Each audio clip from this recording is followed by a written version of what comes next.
Il est 12h52, Maxime Switek. L'Europe à la une, bonjour Daniel Cohn-Bendit. Bonjour Maxime. Dany qui n'a pas raté une miette de ce journal. Dany, aujourd'hui vous jetez un œil envieux à ce qui est en train de se passer en Estonie.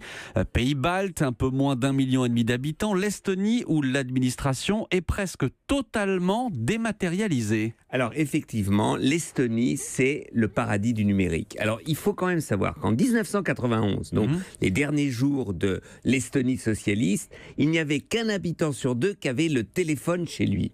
Donc ils sont partis pratiquement à zéro. Et là, aujourd'hui, vous avez une carte d'identité numérique, protégée par 2 codes, donc pas de problème.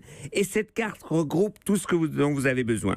Permis de conduire, assurance voiture, carte de fidélité, abonnement au transport, dossier fiscal et l'équivalent d'une carte vitale. Donc voilà, vous n'avez pas besoin de toute cette paperasse et vous êtes là, vous pouvez maintenant naviguer partout en Estonie. Et ce qui est formidable, Dany, c'est que cette numérisation, elle permet à l'État de faire des économies. Alors, formidable, si vous voulez l'instaurer en France, les fonctionnaires vont pas être contents.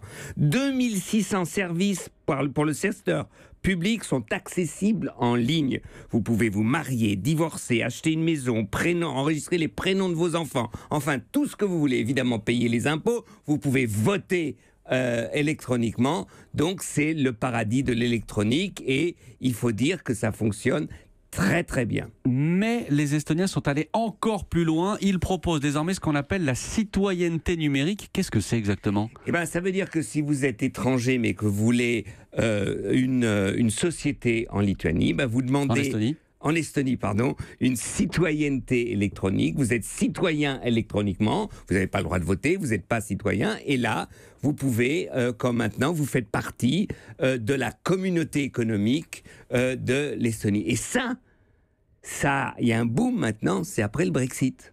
Parce que des tas d'entreprises anglaises, eh bien, elles prennent la citoyenneté électronique lituanienne. Comme ça, elles se disent, eh bien, nous, on reste dans le marché. D'ailleurs, il y a un site web qui explique en Angleterre comment créer et gérer une entreprise estonienne. Le site web, c'est howtostayin.eu.